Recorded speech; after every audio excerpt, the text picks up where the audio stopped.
Well, good morning and welcome to the press box. Wow, is that a pretty exciting intro, Ramin?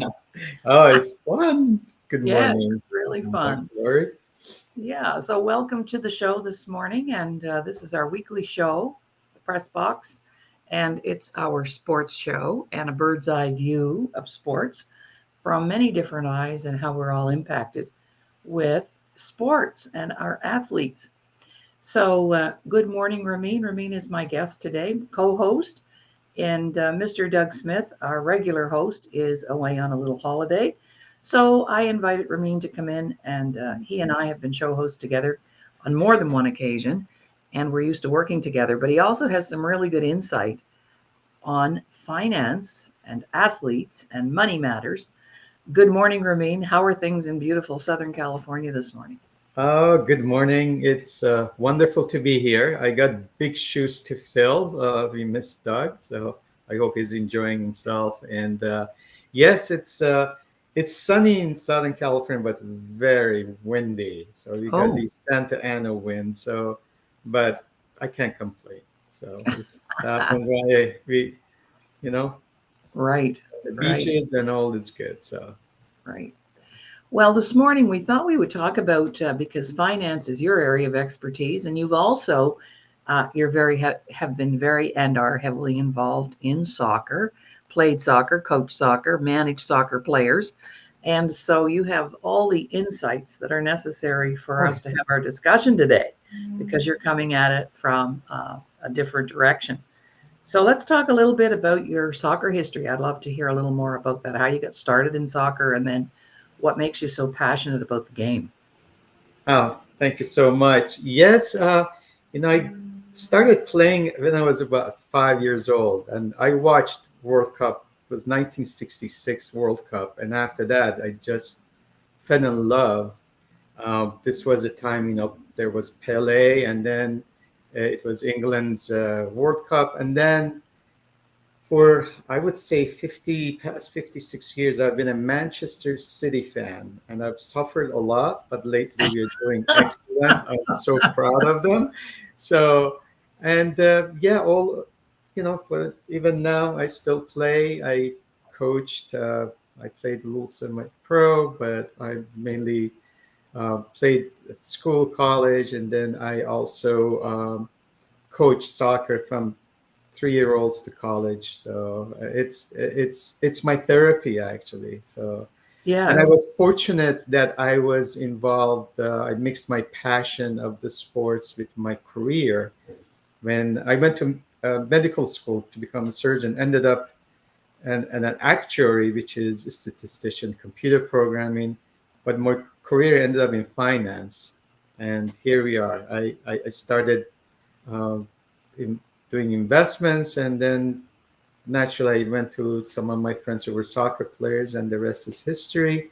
Ended up mostly working with soccer professionals, mostly in UK, in England, in Ireland. So that's Hmm. uh, that's like it's 39 years ago, and here we are. So Wow. And you, part of what you did was you managed portfolios, am I correct? For correct. So I soccer. manage their investment. So well, those days they were making a lot of money. I mean, this is like in 1993, 94, the most expensive weekly they would get paid weekly was a Colombian player played for Newcastle was Asprella, and he made 25,000 pounds a week, and that was a lot. Nowadays, you're talking about 500,000 pounds a week, or almost $650,000 a week. So, but yes, they were very concerned about their future. A lot of them were like coaches and professional players. So yeah, naturally, I went that route. But so I was taking care of their finances and Hmm. manage their investments. Yeah. Hmm.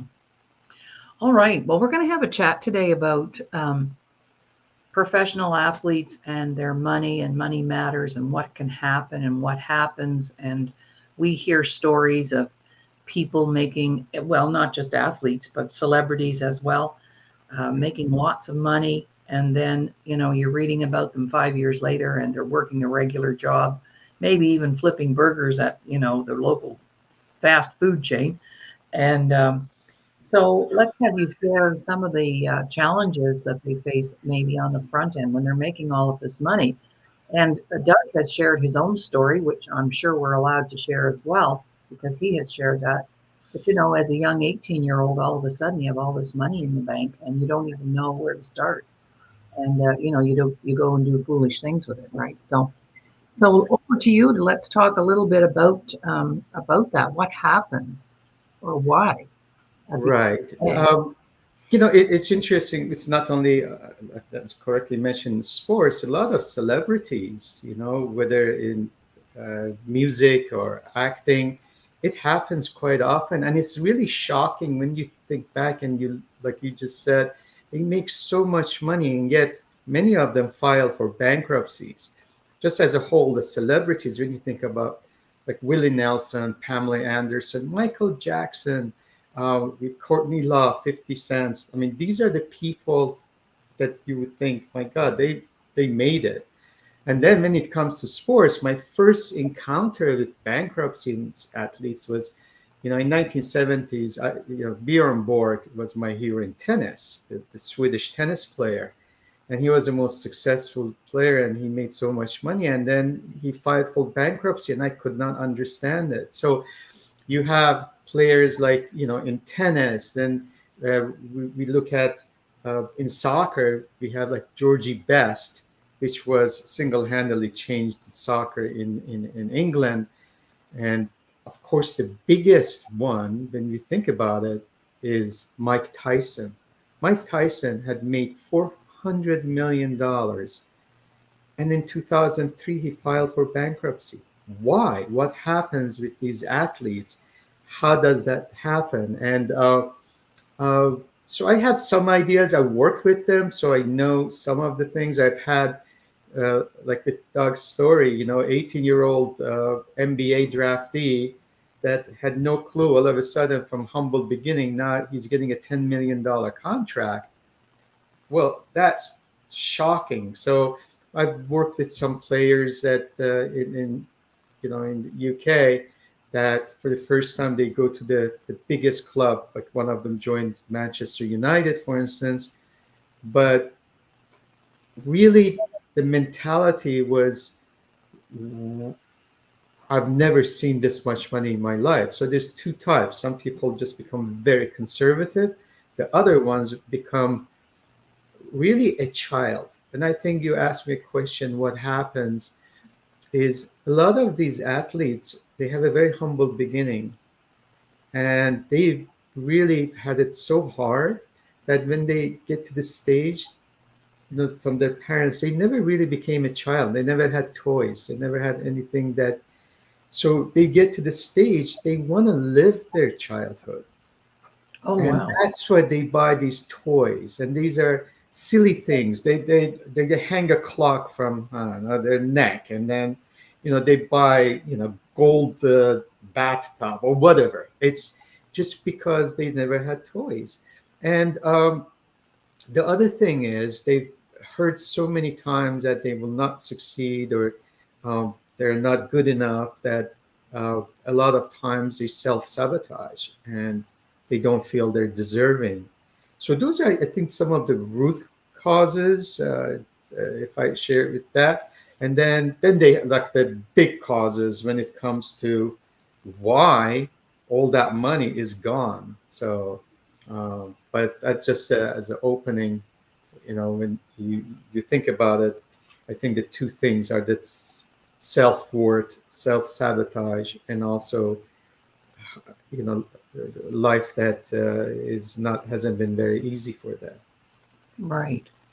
Well, one of the one of the people that I think about, and of course this is of late because of we did Prince Fleet Easton and I did a show on the Elvis movie. We do a show that we call Movie Review, and Elvis was also one of those people, and so perhaps management, trusting the wrong people. Yes. How does that play into that? Well, I give you some. So if I rank the causes, we start, believe it or not, most of this wealth goes away it's not 100% ranked number, but it's top there, is divorce. Oh, wow. They marry their like sweetheart from high school, or then Okay. they find out, oh, they can party and they can do this, and things don't go right. You know how it is. They're traveling all the time, all the attention that they get. So a lot of times the money goes away, and usually they don't have prenuptial agreements because, again, they've never really had any experience. They're not coming from business minds like generations of wealth generations like Rockefellers or Vanderbilts or Fords, that they have done these estate planning and they've already set up for generations to come. They have these great attorneys. Here's a young man or young woman comes to, most of the time it's the men who file for bankruptcy. They come to this money and they don't know, they, like you said, they don't have the right advisors, and they make silly mistakes. So divorce is one huge one. The second one is taxes. Again, they don't have any knowledge, and based on my experience working with them, it's not that they mean uh, wrongly in the sense that they want to take advantage. They just don't know. So it's education and ignorance, and they don't have the right people around them. They suggest them, oh, don't worry about it. We have this, I don't know, the offshore account. You can do this or you can do this. They get advices from everywhere, watch YouTube. So they never really had a good advice. So taxes come and hunt them. So that's another thing that you will see a lot of celebrities go through that because they make so much money, but they think they can get away with it because they don't think too much of it. So that's the second one. The other thing is success brings obviously some not so many uh, uh, good people in your life, and lawsuits can happen. A mistake you make and something like that also could be a big cause of, again, as far as losing that wealth and filing for bankruptcy. And the other part is, I just mentioned about buying toys. It's that out of control spending, because here I'm making millions, and I never forget. I watched Michael Jackson in he was in, I think it was in Bellagio in Las Vegas, and he just walked into this gallery, and he goes, well, I want this, and I want that, and I want that, and I want that, and the bill was like about a couple of $1 million by the time he left. So there is no comprehension about what you have and what you can spend. So because they just like it, they think they're going to make it. So that's another one. The other reason is unwise business decisions. A lot of them get into these businesses. They open this theme restaurant, for instance, because so and so said, oh, this will really work. Well, being in the restaurant business is tough enough. And just because you have the name doesn't mean you're going to succeed. It's all about the business knack and understanding the business. So some people have been very successful in the businesses, like Michael Jordan, Nolan Ryan. They've succeeded, but a lot of them, they just go with the moment. They say, oh, it's good to diversify. Well, that's a good word. We were diversify, but they don't realize they're getting into a lot of troubles. So the other part is, I call them a large number of hangers on, the hangers Oh, around you. yes. These people, it's like lottery winners, right? All of a sudden you have the fourth cousin of cousins shows up, and everybody thinks that they deserve him because they've known you or they've known them, and that the pity, and also the, unfortunately, in the beginning when you have a lot of money you don't mind, but after a while you really have to understand how to manage that. Again, with all those freedom comes abuses. So there's alcohol abuse, there's drug abuse, there's sexual abuse, and sex abuse. So that's also is a catalyst for losing money. Um, the other reason, as you correctly mentioned, is when they have bad advice. They have bad advisors, even professionals, lawyers, agents. they misguide them. I've seen a lot of I worked with quite a few agents, and these are old days. Things have become a lot more professional. So I'm talking about 80s and 90s. And in the movies, if you watch some, these agents with this big cigar in this smoky room, no education, because they know someone, they're a family friend or a cousin. All of a sudden, they become an agent. They have no clue. So Right. they Right. make decisions. So. Cool. Well, we're just going to take a little quick break, and I'd like to just talk about our break after we take the break. Awesome.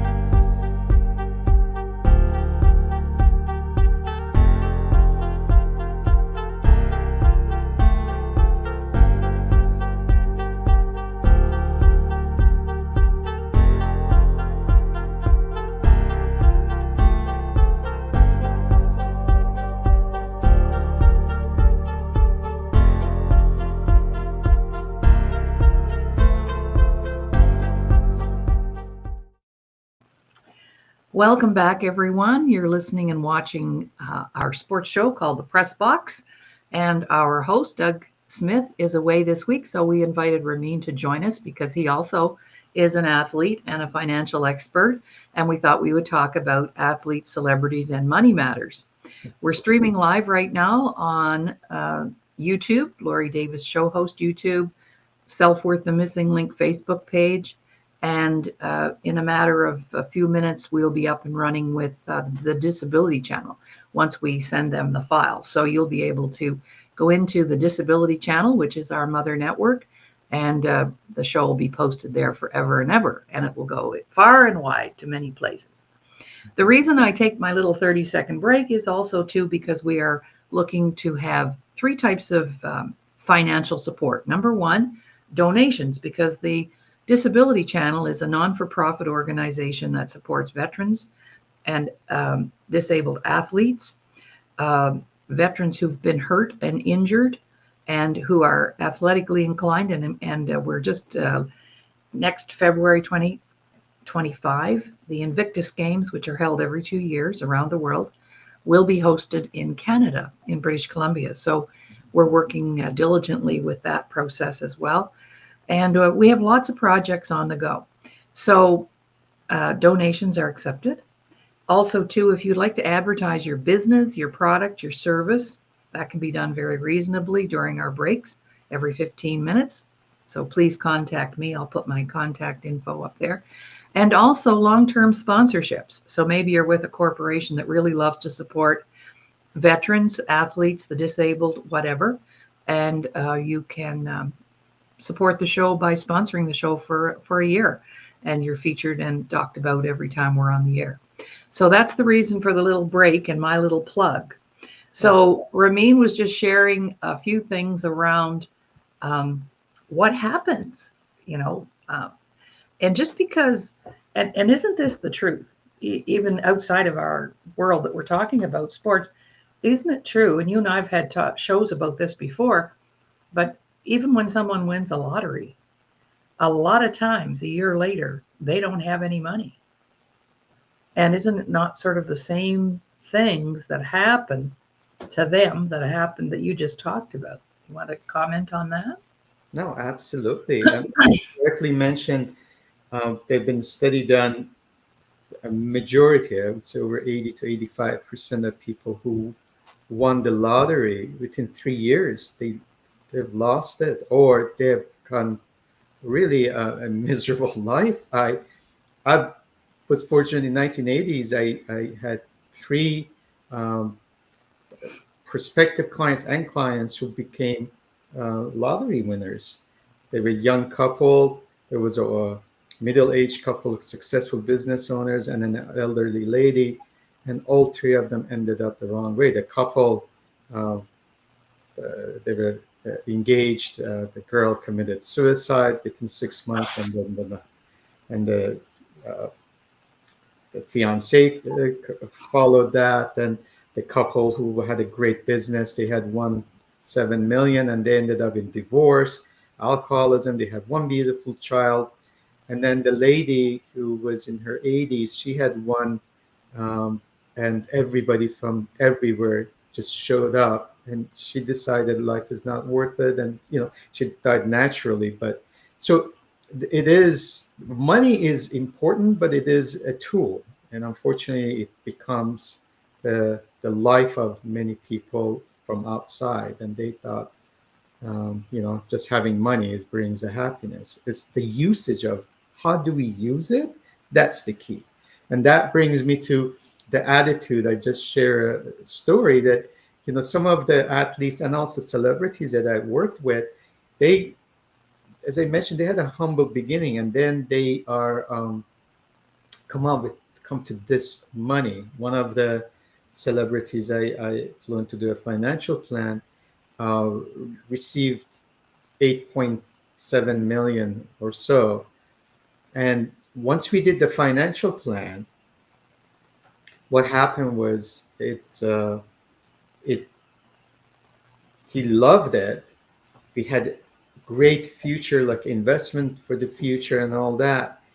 But at that moment, his joy was knowing that in his bank account, there's over 8 million sitting there.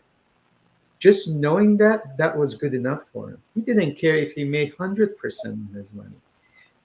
I've had that with some of the soccer players when they get a big contract. So it's that, again, that aha moment and saying, oh my God, I made this. So they actually wiser people.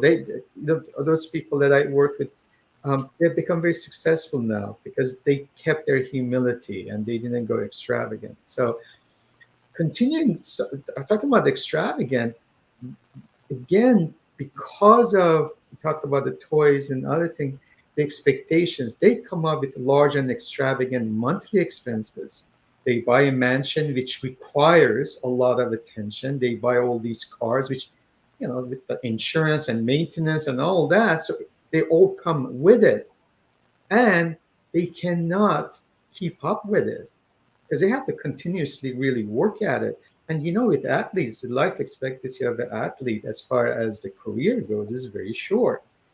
Unfortunately, a lot of them think short term. They think, well, it's going to happen, but like anything else, again in entertainment business, it is very limited. So they have to really make wise decisions.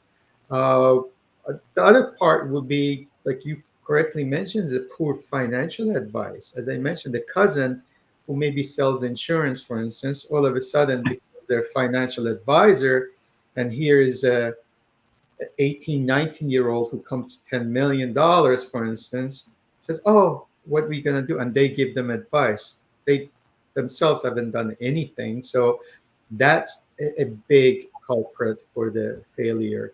Um, Not again, I would say the education, which is general about money management and budgeting. Not many people have had that education. So imagine if you cannot manage 100,000, how are you going to manage 100 million? Um, Also, again, they think they are invincible. So Oh, yeah. they think it's going to continue. I'm going to come back, and it happens with a lot of like um, one-hit wonders, in Right. entertainment or even in the sports. They are great. They get picked, first, second draft, and then they fizzle out, and all of a sudden, all the planning that they had done, it goes away. As I mentioned, they think short term and forget about that you have to plan long term. And we are living a lot longer than we used to. So, life has a lot of expectations, but also demand. Um, the other thing is they think that they can rebuild their career. So they're in a wish. So once they lose that money, they think, well, I'm going to come back. This is going to happen. So basically they live on that wish that they will be rebuilding. But unfortunately, especially with athletes, there's a lot of demand physically, mentally, emotionally, the surroundings. So it is very difficult sometimes when you're down to come back. I mean, I have to give credit to like Mike Tyson in a sense. I mean, he's gone through a lot. I mean, and Georgie Best is a good example. He was, my God, as I mentioned, Georgie Best was single-handedly brought the soccer in the United States. He was this charismatic, handsome young man. And as you know, soccer would play on Sundays, and all the wives will be up in arms because the husband will sit and watch soccer. They will ignore them. And Georgie Best came to Manchester United and was a fantastic player. And he was so handsome, and he was a playboy. And women, they decided to stay at home and watch the games. And all of a sudden, soccer became so popular, professional soccer in England, it brought the families together because of one man. Wow. Unfortunately, he, again, the things that we talked about, abuse of alcohol, women, he came so much talent, but very sad life. He actually played in the United States. He came and played in the United States as well. But he died young, and unfortunately, there are some other athletes who have followed his footsteps. And as a matter of fact, one of the athletes that Ryan Giggs was supposed to be the next Georgie Best, and he played for Manchester United. He's a Welsh, great soccer player. His coach was my client, and we almost got his account working with him. And Georgie Best went to him and said, "Listen, don't do what I did." And so that was unfortunately, Georgie Best continued doing what he did. So anyway, that's just a little history as far as what could happen as far as when there is, again, the abuse and how that can affect the whole life. And so. All right. Well, we're going to take a little break. And when we come back, let's talk about what are some options for solutions for our athletes and anybody else that acquires amounts of money, because there are ways and means that they can be supported. So let's talk about that when we come back after our break. Sure. And hopefully in a very short time, rather than seeing my 30-second countdown, we will be viewing clips of people's beautiful products, programs, and services that we have to offer to support our viewers and our audience.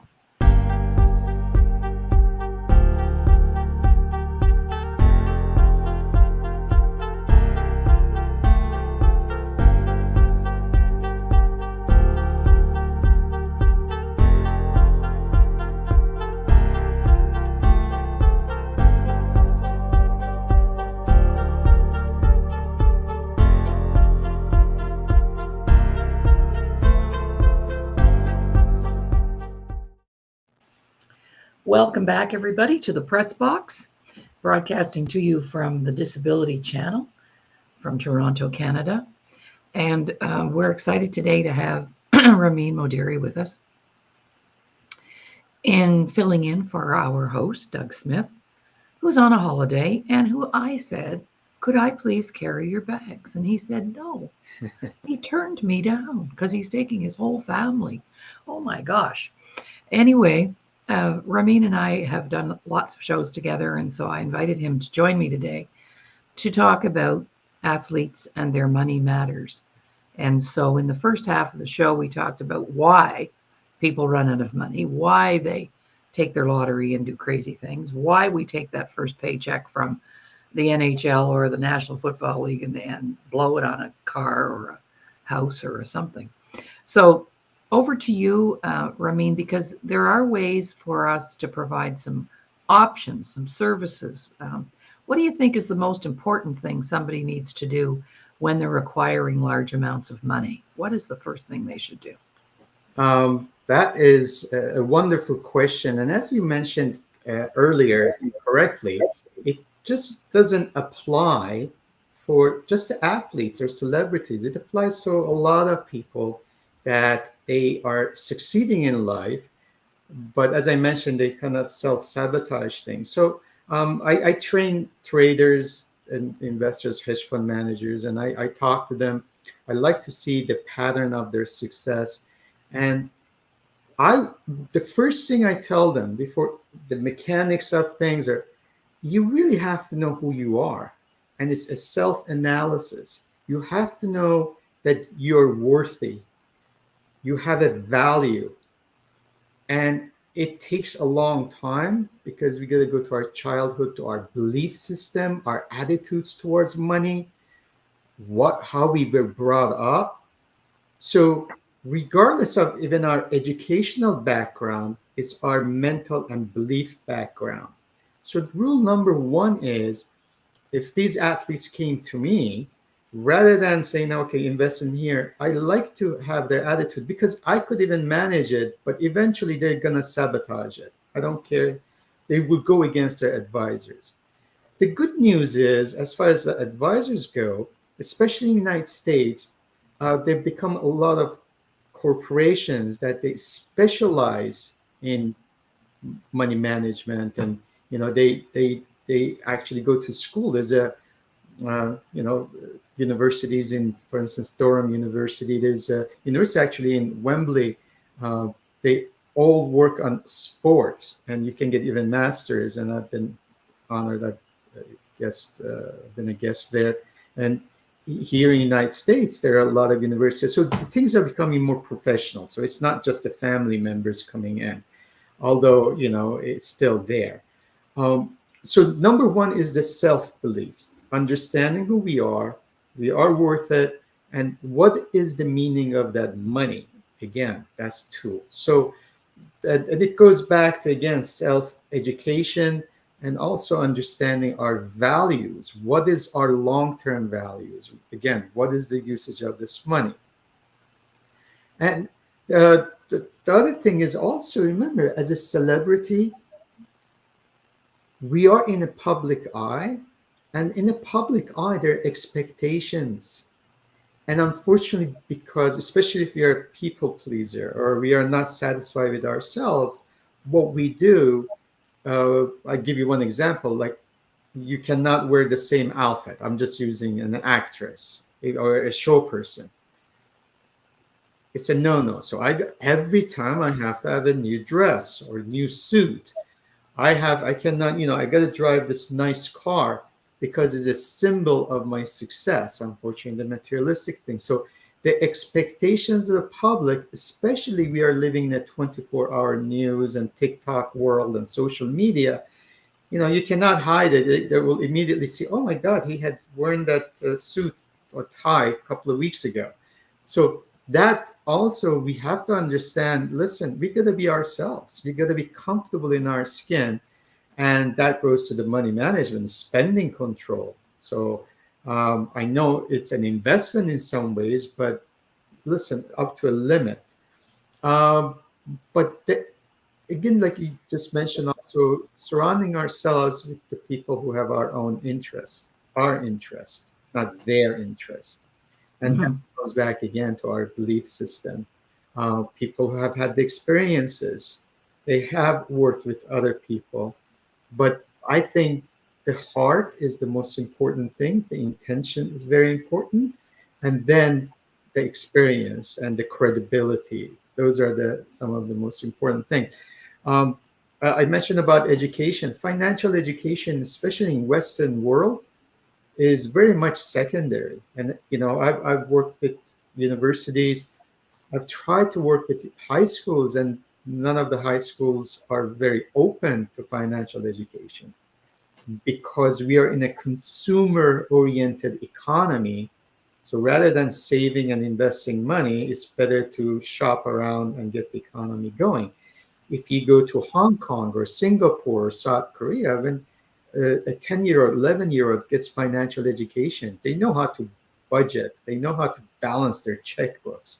Some of the very successful, they don't even know how to balance their checkbooks. So, and that's why all of a sudden they become head of a big government organization. They've never done any private work, and all of a sudden you see there's mismanagement and money goes here and there.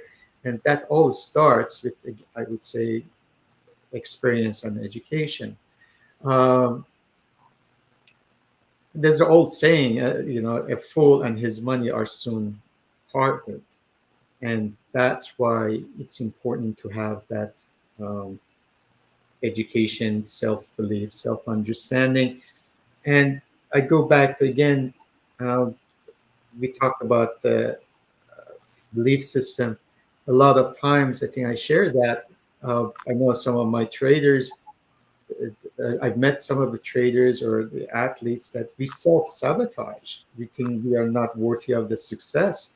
We make 10 million and we decide, well, I should blow it away because I don't deserve it. So why don't I have fun? Future, I don't know what's going to happen in the future. So we do a self-sabotage. Is that helpful? Is that Yeah, that's right. And for myself, and I'll speak from the female perspective, when you talked about education, uh, I believe in women, there's this core belief that we're not capable of managing money. We're not capable of, if we do earn it, we're not capable of managing it because our financial education has been minimal, lesser than anybody else. I know in Canada, the largest poverty group is women over 50. So education is something that you believe in and I believe in. And so we actually have created, between the two of us, for the public to know, we have 100 workshops that we offer just in finance. So I just want to say that, put it out there, because that's another option. If we don't have the education, where do we go get it? We maybe don't want to have the credentials that you have because that's your area of expertise, but we just need to have that basic information to know how to and what to do with our money, whether it's a little bit or it becomes a big amount. Actually, I'm one of your students, so I'll say that. I'm one of yours. Yeah. So, yeah, I always ask people, so what did your mom teach you about money? And what did your dad teach you about money? And what did you learn about money in school? Well, the only thing I remember learning is the difference between a quarter, a dime, and a nickel. And that was our money education in my generation. So ignorance is bliss sometimes, but not knowing can get you into a lot of trouble. So we would encourage education right up there, right, Ramin? Absolutely. Mm-hmm. One thing about education, though, we have to separate it with the knowledge in the sense of access to the information. I think what happens, again, in investing world, for instance, we have access to so much information, the YouTube, and knowing a little is more dangerous than not knowing Yes. at all. And that has become very dangerous. And that's been a big culprit. So it's it's important to have the right foundation. You want to build that building on a very solid foundation. And again, it goes back to the intention of the person who's providing the information. Is it for their reason? Is it for your reason? Is it purely education? So it is very important the sources. Otherwise, my God, 6, 7 year olds have so much access. They know things, entertaining. There's a lot of things out there. Um, but that doesn't mean that it is going to make them successful. And understand it actually makes them more confused. So it's Mm-hmm. better have the depth of the knowledge rather than the vastness of the knowledge. So Right. but that's a dangerous thing about even AI. Today we talk about artificial intelligence, and so Exactly. it's wonderful, but can be dangerous. But it doesn't have a heart. No. Well, intention that we talked about, yes. Right.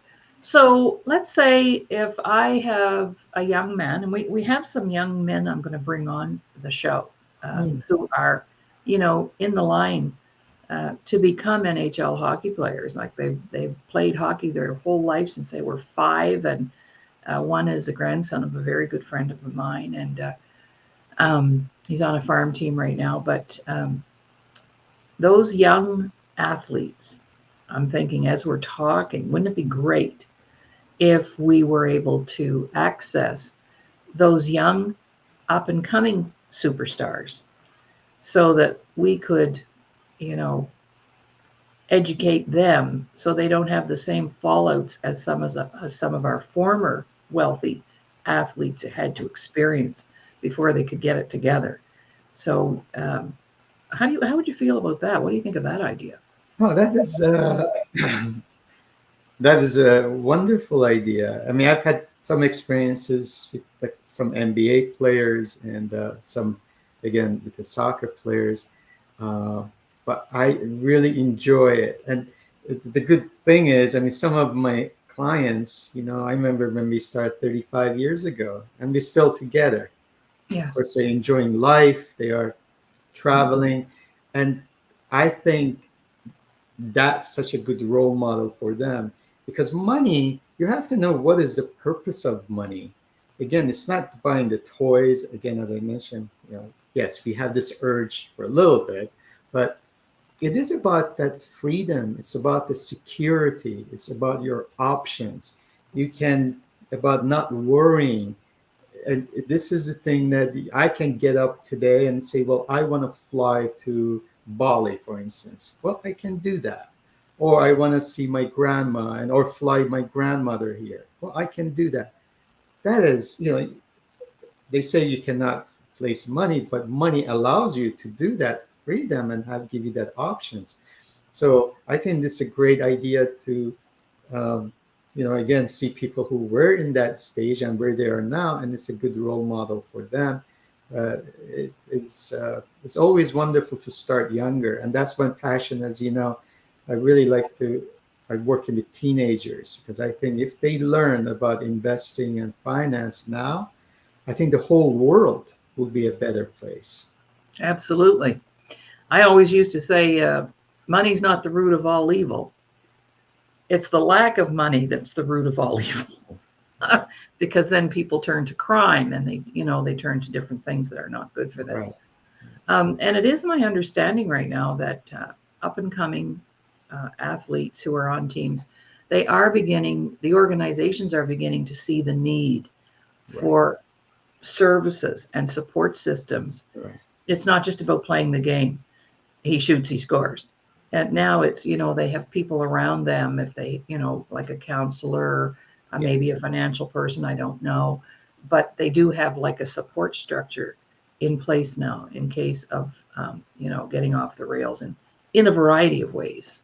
So not just No, I mean, that's great. Yes, absolutely. And that's a good news because, again, I'm going back to 80s and 90s. Yeah, no, that's okay. My God. But look at the horrific things that happened to a lot of our athletes back then, and there was absolutely nowhere for them to go for help. Because here's the other thing, and let's talk about this when we come back. You did allude to it earlier about the image, the expectations, right?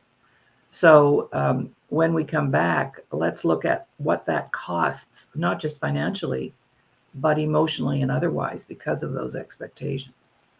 All right, my guest today, Ramin Modiri, and we're here to talk about athletes and money matters and filling in the boots for our host, Doug Smith, and broadcasting to you from the Disability Channel in Toronto, Canada.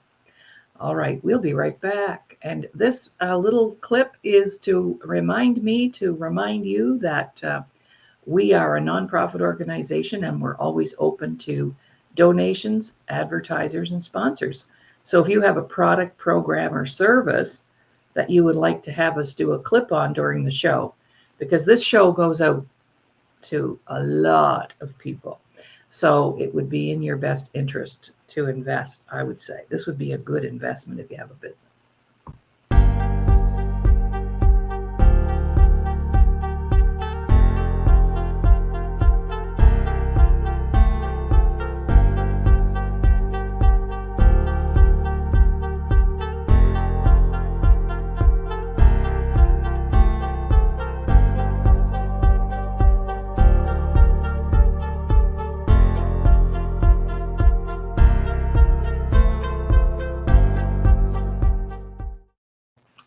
Welcome back, everyone, for the last segment of our show, The Press Box. And we're here with Ramin Modiri today, and we're talking about athletes, celebrities, lottery winners, and finance. Now, there's a mouthful. So let's talk about the other things that can be compromised, not just the money. And as an athlete or a celebrity in the public eye, why it's so difficult. I mean, even if you're not a celebrity or you don't see yourself as that, how tough is that for us to ask for help, right? Why is it so difficult for us, which would transcend into our athletes and our celebrities, because at the end of the day, they're still people. And why do we have a hard time asking for help? Let's talk about that. It is, especially if you're successful in one arena, there is this image that, I don't want to say the perfection, but when people look up to us, we could not have any type of a vulnerability. And what happens is we put this mask or face on that, we do not fail, we are all success. One of the things I think we spoke in the past, the mistakes are made is like, when we think about intelligence, we always focus on like IQ. Somebody's, oh, it's smart because it's math or science. Well, there's 7 different types of smartness or intelligence. So arts, being in arts, that's intelligence. Reading people, communication, relationship with people. We think about emotional connection, and that's EQ. But also sports, that's an intelligence. And some people have in one arena, but we've really put everything under one roof and just saying that, oh, okay, my children are so smart because they got 100 in their math exams. Well, that's just one type of intelligence. So when it comes to athletes, some of them are naturally gifted, I have to admit that, and some of them, they've worked very hard. And I share a story. The top goal scorer in England's team, who started, his coach David Beckham, and he was 14 years old. This is, again, he's the top goal. He's the captain of England right now. He went and they declined him. They wouldn't let him play at age 13. They said he's not good enough. So rather than, because we're talking about those days, they had Coach David Beckham, and they were there was these golden boys before them. So we talk about in 2000s, they were in 1990s, they coached these. So instead of giving up, he went and worked hard, and now he's one of the greatest goal scorers ever. But a lot of athletes also, they have this natural ability, so it comes to them. So they're given, so they cannot, again, accept the vulnerability. And they think anything they can do, it will be successful. And that's the mistake. It's almost like you're a great soccer player, but you think, well, because I'm a great athlete, I could be a great hockey player, or I could be a great football player. It doesn't work that way. So accepting our, again, shortcomings becomes very difficult. On top of that, I mentioned, and you just said, it's expectations. Unfortunately, people sometimes, we call them, they put watermelon on our arms. That means that they really exaggerate your accomplishments to become on your right side because of whatever benefits they get, and they give you this false sense of security. And it goes back to, again, understanding self, the self know and self-value who we are. So we won't allow these people with sweet talking to influence us. And that plays a huge role in all kinds of people, but especially with athletes, that they are in the center of attention. And they live for that. A lot of them, some people don't, but a lot of people, they enjoy that, to be in center of attention. So, right, yeah. Right. Well, I think for me and for us, to ask for help was difficult for me because I had this preconceived idea that I could do everything by myself, and if I couldn't, then I was not smart, or I was not creative, or But I soon learned that you can't be good in all things. And so you can't do everything perfectly. And so I found it really difficult, especially in business, to ask for what I needed. And because then it made me feel like my business wasn't successful. Right. But you certainly don't get your business to a successful place without the help of others. We wouldn't be here today right now if it wasn't for Jay Stoyan, the owner of the Disability Channel. Mhm. He thinks we should be here. And so he's been in the media business. I'm going to put a plug in for him for 25 years. And he built a platform, the Disability Channel, so that people like you and I would have access to get our messages out there. I wouldn't even know how to start to build that kind of a platform, but he's done it. And we're just stepping into it. And I feel very honored and privileged to have been invited to participate in the sports show. And now we'll be transcending into a daily broadcast because the channel does a daily show called The Today Show. So I'll be co-hosting with Jay on that. So I'm really excited about that. Awesome. I know, it's exciting. It's exciting. So any last words of wisdom to those athletes out there? If you're struggling financially, then maybe it's not even about the money. What do you think of that? Absolutely. I think it's a lot of reflection. The good news is, again, they can fix the problem. There are always solutions, especially in Western world. They have created the tools to do that. So don't give up. Don't, there is a way out. But the most important thing is, like you just mentioned, ask for help, and it's okay. But just make sure it's the right help. That's the key. Unfortunately, again, when we are desperate, we go to the wrong places, we do the wrong things, and we escape things. We think things are going to get better. No, we have to take action, and that's what it is. And it's okay to learn. I mean, you got to really educate yourself and get rid of all those wrong self beliefs that we've had. Mm-hmm. So I think that's the root of, in my opinion, in many things, including in relationships. Two people don't even know themselves, and they jump into a relationship. And now you got the third problem. Then you have family on top of that. It's like, okay, that's another whole show. That's another show. That's why I'm such a big believer in know thyself. Know thyself. Yes. Very good. Well, our time is up. It's the fastest hour of the week. I can't believe it. So we're going to say goodbye for now, and we'll be back next Thursday. Doug will be back. Awesome. And we have a beautiful lineup of guests coming on board very quickly.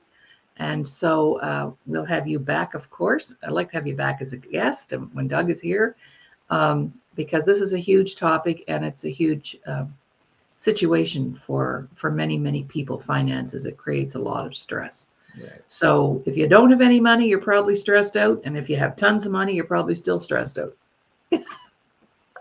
Because now you have a whole different set of problems. Right. All right. Well, I'm Dr. Laurie Davis signing off. And my guest, my co-host, Ramin Modiri today, sharing his great news and great words of wisdom with us as well.